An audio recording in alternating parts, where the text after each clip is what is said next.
Speaking as a co-chairman of the Parliamentary Association Committee between the European Union and Ukraine, but also speaking as a Croatian politician and a friend of Ukraine, and the lead member for the implementation of the Democracy Support Program for the Verkhovna Rada, I would like to say a few elements which I believe are very important for the wider circles of our interlocutors to be understood and taken on board how much the European Parliament is committed to help Ukraine.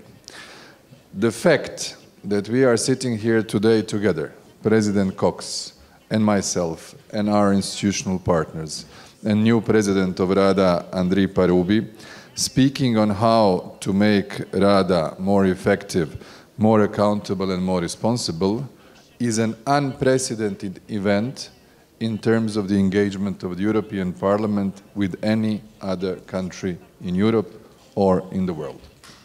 Bear that in mind.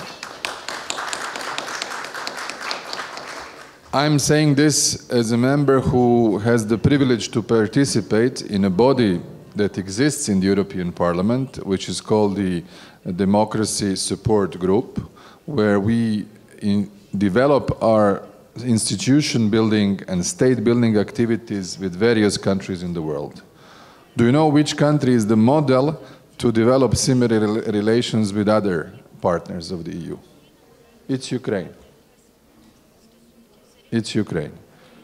Cooperation between EP and Rada is the model that most of my colleagues would like to see developing in the work that they're undertaking with other parts of the world. This is for you to be aware. So this endeavor, which we are doing here, and which started as a product of the reflection that we had here together with my colleagues when we were observing your last parliamentary elections at the end of October of 2014. On our way back, when we summarized our impressions, when we understood what are the grandes lignes, as the French would say, of our engagement to help you build stronger institutions, because strong institutions are a guarantee of a good protection of citizens and the perspective for economic and social development. It's like a legitimacy of what you are. What could be our contribution?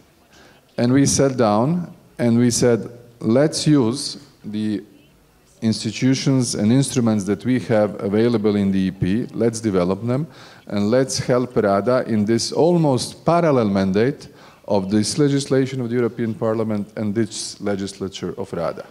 We were both elected in 2014. We have a parallel cycle, and that's why we thought that with using the excellent services and experience of former President Cox, who is proved and committed and knowledgeable, high-profile political person with the experience of Ukraine, who was willing to help us in this process, to make this exercise visible to a greater audience, to produce the needs assessment report, very detailed, but most of all, done in a cooperative, partnership manner, that the ownership of this project is not an imposed paper coming from Brussels. This is the big difference. This is not a classical consultative or consultant product given to a client where the money goes from Brussels to Kiev and then back to Brussels or any other capital that was involved, but it is something that was done jointly, that took on board everything positive that was done by other institutions. We are not pretending to be the only one dealing with these issues. We heard here that there are organizations like UNDP and other partners involved in helping Rada for many years, bilaterally or internationally. And therefore we said this is a moment where we can accompany our colleagues in Rada in the transformation process. And that was the key. This is for you important to understand. That was where we came from. Now, a year and a half after the elections, we just witnessed a new government, new coalition within the same legislature of Rada and people who were elected a year and a half ago, where we have now in the seat of the Prime Minister, former President of Rada, Mr. Groisman, who was completely identified with this exercise. It was as much as his project as it was ours.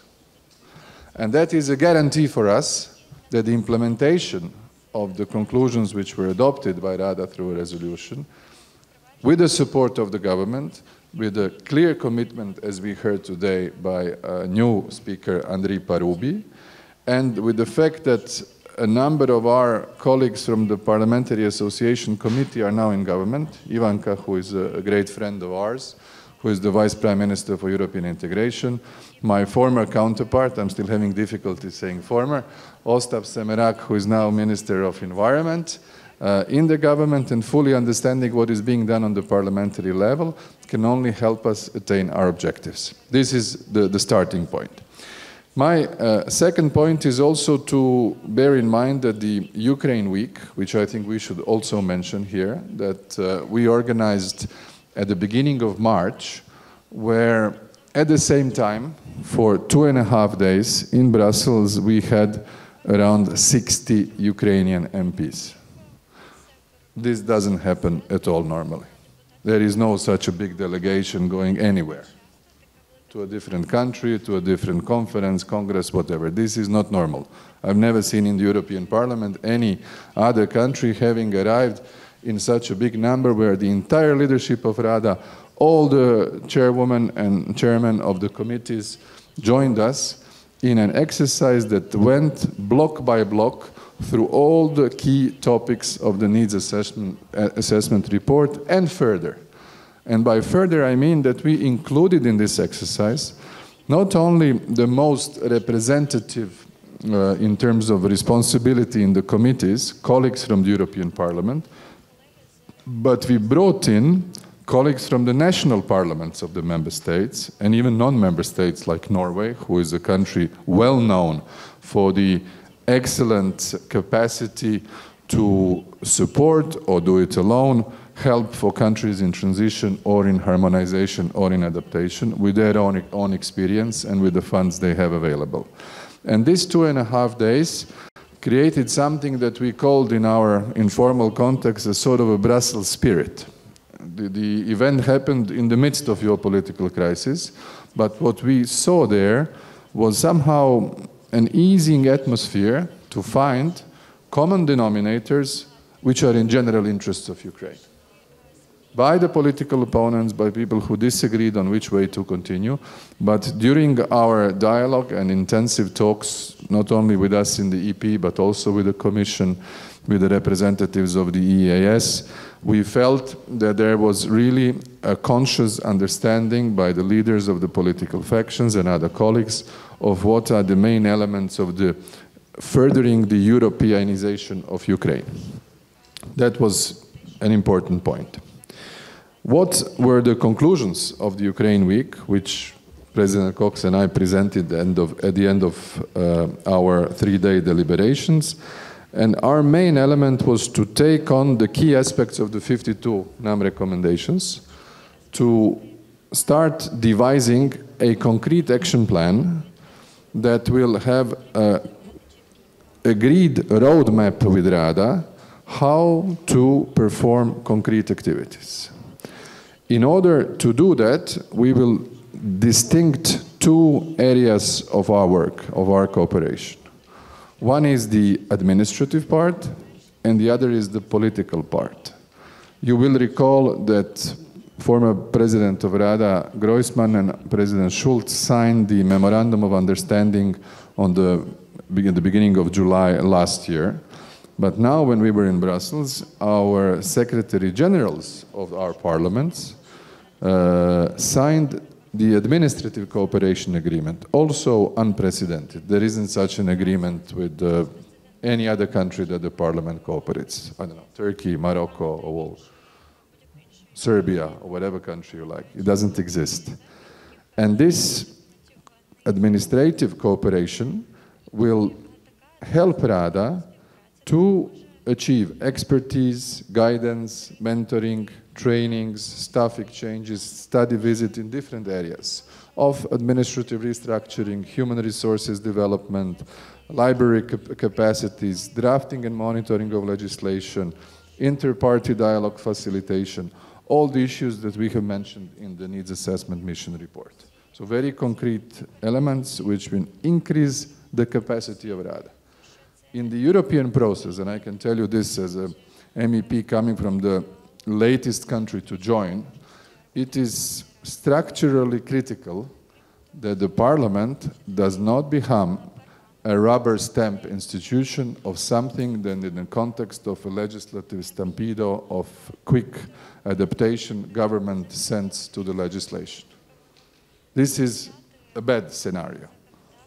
You want to avoid it. What you want to have is a solid work of government where everything is checked and controlled centrally comes from the sectors, pre-agreed with the Commission, then sent to the Parliament, but then here, properly and adequately in terms of expertise, scrutinized and verified, and not that just becomes an okay, is it in the accordance with the acquis, and then you put a stamp and then it goes on. You don't need then any other, except two administrative secretaries, people to help you. You need MPs who are informed and knowledgeable, but you need strong staff to be able to support them to do that, and do it in a reasonable legislative process. My country in 6 years passed 700 laws and 1,500 bylaws in an extremely fast manner. Always one reading, always urgent procedure. When you do that in such a manner, then what you end up is in a very quick transformation of your legal system, not necessarily well digested, and sometimes also in contradiction with the existing legislation on other issues. So this is one advice, and that's why I'm happy we will later on be meeting with the Secretary General of RADA to see the concrete ways how to proceed with the administrative part of our cooperation. When it comes to the political issues, what are the key areas that we shall be focusing on? This is, first of all, how to increase the legislative capacity and the process. And this is where the triangle in your constitutional system, not only government, parliament, but also the role of the president, the roles of the councils that you have is important. Then the political oversight of the executive. This will be even more dynamic now, where the coalition is smaller than it was at the beginning. So there will be a more tighter majorities to be obtained. And that is where assistance in that type of adversarial political context, we can provide help. Then the issue of openness, transparency, and accountability. This is where the civil society, the interest groupings, the academic society comes in and provides concrete input to the legislative process. This is one of the tasks of the Parliamentary Association Committee, and that's why it's not only that I'm here that I like it, but it is also my obligation to explain to the Ukrainian public what we are doing in the European process. What does the association process mean? Another aspect is, besides the approximation of the legislation, is the entire experience of creating a conducive position-opposition dialogue. This is very delicate sometimes. It's delicate in the Western democracies, in long-standing democracies. It's even more delicate and complicated when the stage of proper democracy is shorter and when transition challenges are harder. This is the sense of realism that you as a country are going through and that you have to take some time for yourself to improve it. Of course, there is an issue of the code of ethics, something that is important and equally relevant for all of our countries, all of our societies, and all of our parliaments, and where good practices of member states at the European level can be very helpful. In entire exercise, the EP will help you. We managed to have this democracy support program prolonged until the half of legislature of this parliament, but I already signaled to the President Schulz and to all the others that we should continue with our program all the way until mid of 2019, so that we give ourselves some realistic time to attain all the objectives, because everything that was in the NAM with all goodwill cannot be done in 6 months. And this is not a quick fix exercise. This is a project of embedding literally a slightly evolved parliamentary culture and the political culture that we try to do. The four main elements which I think should be borne in mind in conclusion of how to go forward is the joint ownership of this project. Second is the principle more for more. There is a degree of flexibility in how quick we can organize events in various parts of the areas that I mentioned. The third aspect, and that is clearly the mirror of our today's format, is the coordination and partnership with our other organizations, bilateral, international NGOs who are involved. And of course, this is an exercise that is per se not an in-camera exercise. It's an open exercise with the participation of civil society. And I think already in Brussels during the Ukraine week, not only that we have opened our deliberations to public for 2.5 days, we organized a special event together with the civil society within the program that really made an impact and had a very high quality contribution to our work. This is in a nutshell what we are here for and what the democracy support program of the European Parliament in cooperation with all the other actors can be really identified as an added value to the efforts of transformation that RADA is trying to do for itself. Thank you very much.